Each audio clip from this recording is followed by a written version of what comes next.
Ok, vamos lá. A gente tem aqui um material que é, assim, um verdadeiro mapa para entender uma das figuras mais importantes da República, que é o presidente. Uhum. E o nosso foco hoje é aquele famoso e às vezes meio intimidador artigo 84 da Constituição. A famosa lista de atribuições, né? Exato. E a nossa missão aqui é bem simples, na verdade. É tentar traduzir esse juridiquês todo Sim. e mostrar o que esses poderes significam no dia a dia. É uma análise que, claro, é crucial para quem estuda para concursos, mas, sinceramente, para qualquer pessoa que quer entender como o jogo do poder funciona no Brasil. E o ponto de partida para decifrar isso tudo, o pulo do gato, digamos, é entender que o presidente do Brasil usa 2 chapéus. 2 chapéus, gostei da analogia.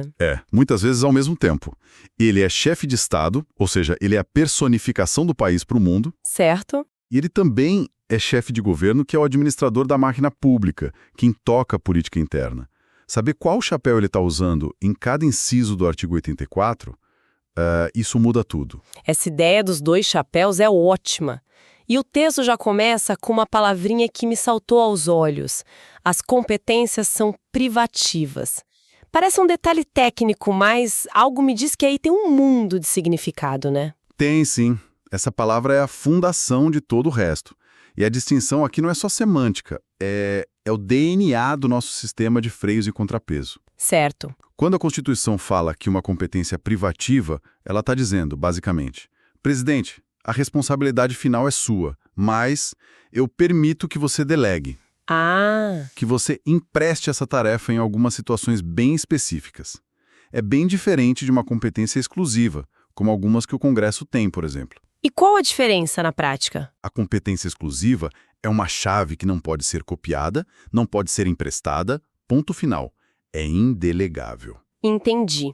Então, privativa significa que o poder é dele, mas não que ele precise apertar todos os botões pessoalmente.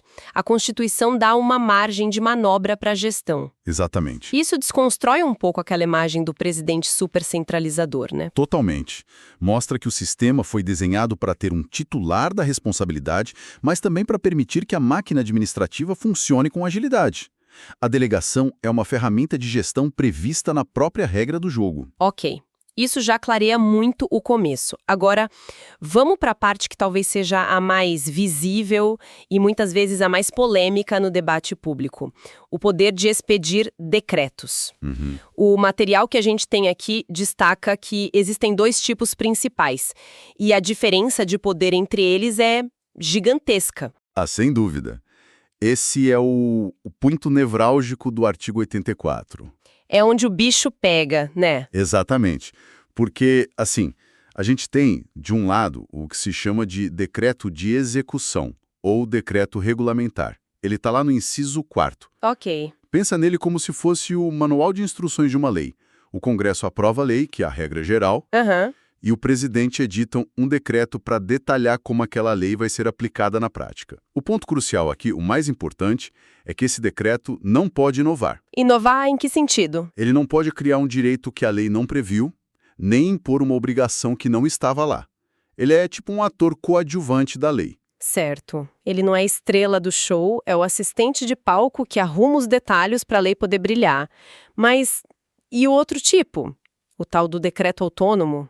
O nome já soa bem mais poderoso? E ele é, o decreto autônomo que está no inciso 6, é uma das raríssimas situações em que o presidente pode, de fato, criar uma norma do zero, sem depender de uma lei anterior. É o momento em que ele veste o chapéu de legislador. Só que essa fantasia é bem apertada, sabe? Com regras muito, muito rígidas. E quais são essas regras? Ele só pode ser usado em 2 hipóteses. A primeira, para organizar a administração federal, e a segunda, para extinguir cargos ou funções públicas. Espera um pouco. Organizar a administração federal parece muito amplo? Onde é que está a linha que o presidente não pode cruzar? Porque ele não pode, sei lá, criar um ministério novo por decreto argumentando que é para organizar melhor o governo. Você tocou no ponto central. É aí que mora o perigo e a principal pegadinha de concurso. A Constituição coloca 2 cadeados nesse poder. Certo. Para organizar a administração, O decreto não pode de jeito nenhum causar aumento de despesa. E o segundo cadeado, que é o mais importante, ele não pode criar nem extinguir órgãos públicos. Ah, então criar um ministério, uma secretaria com status de ministério ou qualquer autarquia... Exige lei. Uma lei aprovada pelo Congresso. Sempre. Ah, então é como se o presidente pudesse reorganizar os móveis dentro de um cômodo, mas ele não pode construir um cômodo novo ou derrubar uma parede. A analogia é perfeita. É exatamente isso. A estrutura da casa só pode ser alterada com a permissão dos representantes do povo, que é o legislativo. Perfeito. Mudar uma secretaria de lugar dentro de um ministério, ok, pode ser por decreto. Fundir duas diretorias, possível, mas criar um superministério ou extinguir o Ministério do Meio Ambiente... Só com lei. Só com lei. E o mesmo vale para a segunda hipótese, a de extinguir cargos. O decreto autônomo só pode fazer isso se os cargos estiverem vagos. E por que só cargos vagos? Qual a lógica disso? Porque se o cargo estiver ocupado, a extinção dele afeta diretamente a vida, os direitos de um servidor público. Claro. Isso cria uma situação jurídica muito mais complexa, que demanda uma discussão mais ampla, ou seja, um debate legislativo. Extinguir um cargo vago é um ato de gestão, de enxugar a máquina. Extinguir um cargo ocupado é uma decisão com impacto humano e orçamentário, que o Constituinte entendeu que devia passar pelo Congresso. Faz todo sentido. E essa conversa sobre limites me leva de volta à delegação. Se o poder do decreto autônomo é tão restrito, mas, ao mesmo tempo, é uma das poucas coisas que o presidente pode delegar. Isso parece até um paradoxo.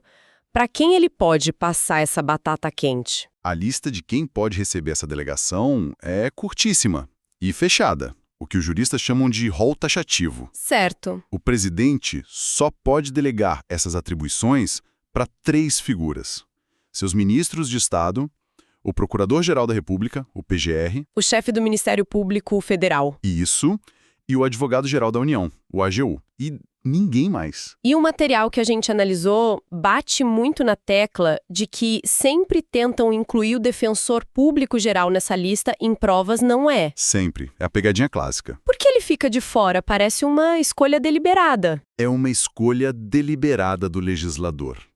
A lista foi pensada para incluir os auxiliares diretos do presidente na gestão, que são os ministros, e os chefes de funções essenciais à justiça, que atuam muito próximos ao executivo, o PGR e o AGU. A Defensoria Pública tem outro perfil.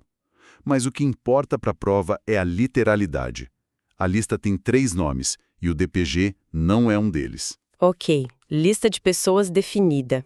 E a lista de tarefas que podem ser delegadas? Imagino que também não seja qualquer coisa. Também não. É tão restrita quanto a primeira.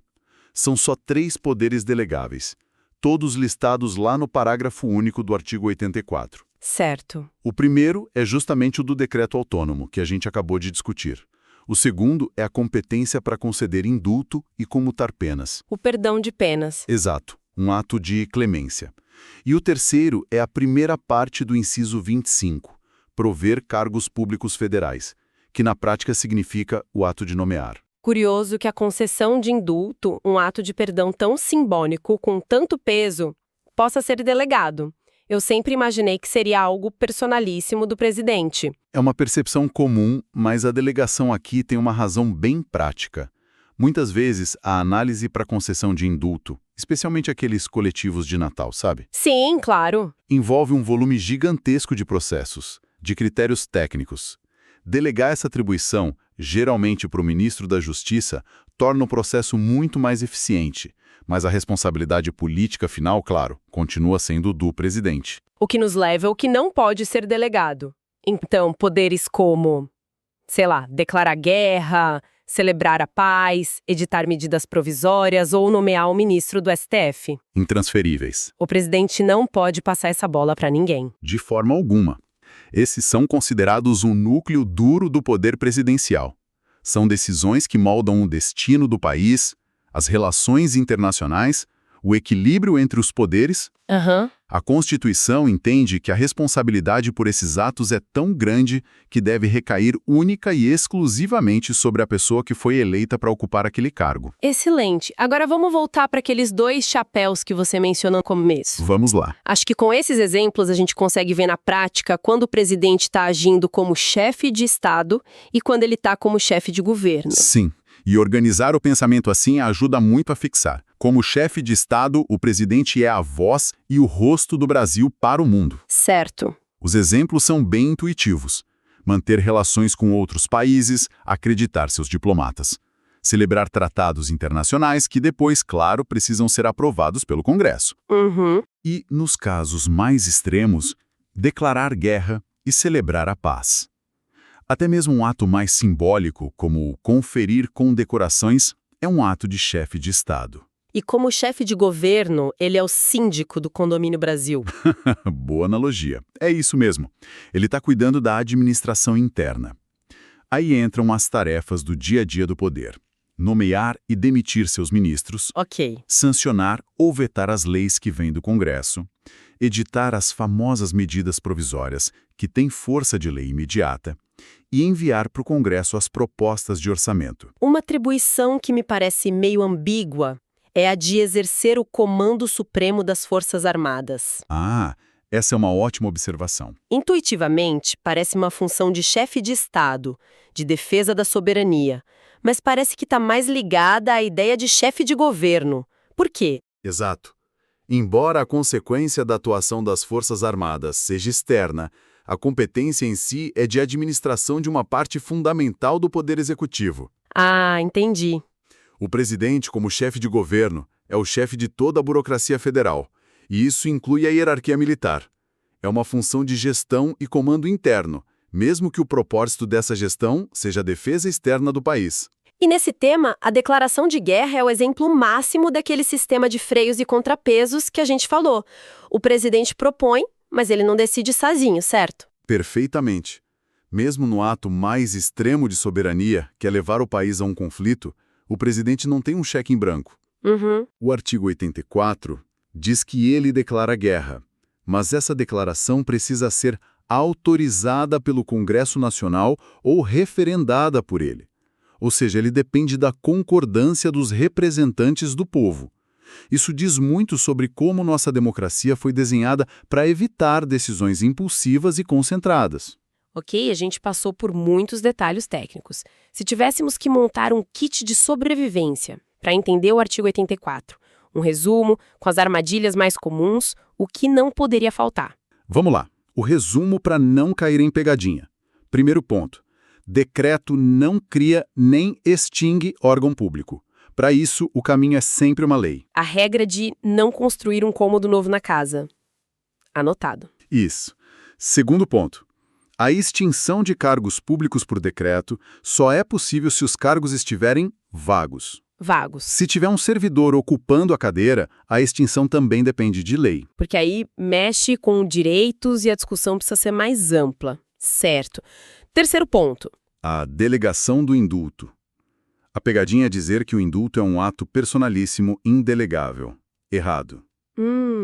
A concessão de indulto é delegável, sim, mas só para aquele trio: ministros, PGR e AGU. Perfeito. E o último ponto-chave? A declaração de guerra, que acabamos de ver, é competência do presidente, mas ele depende da autorização ou do referendo do Congresso. Ele não é um monarca que decide sozinho ir para a guerra. Entendi. Memorizar esses 4 pontos já resolve, assim, uns 80% das dúvidas mais comuns sobre o artigo 84. Analisando tudo isso, fica a imagem de uma presidência que é extremamente poderosa, mas que opera dentro de uma espécie de gaiola de ouro constitucional com limites muito claros. É a melhor definição. O poder é imenso, mas não é ilimitado. Cada atribuição vem com um procedimento, um controle, uma corresponsabilidade de outro poder. Sim. E é importante lembrar o princípio da simetria, né? A lógica de poder e limites que a gente vê para o presidente se aplica, com as devidas adaptações, a governadores e prefeitos. Fica claro, então, que o artigo 84 não é só uma lista de tarefas. É um manual de instruções complexo sobre como o executivo deve funcionar e, principalmente, como ele deve se equilibrar com os outros poderes. Exatamente. No fim das contas, é tudo sobre equilíbrio de poder. E todo esse nosso mergulho foi para entender as regras formais, aquilo que está escrito na Constituição, o design do sistema. O que naturalmente levanta uma questão que vai além do texto da lei. Sim. A Constituição define o campo, as regras, o que cada jogador pode fazer. Mas, e os poderes informais? A capacidade de negociação política nos bastidores, a pressão da opinião pública, a influência da mídia, como tudo isso acaba na prática expandindo ou restringindo o uso desses poderes formais no dia a dia. É nesse espaço cinzento entre o que a lei permite e o que a realidade política viabiliza que o governo realmente acontece.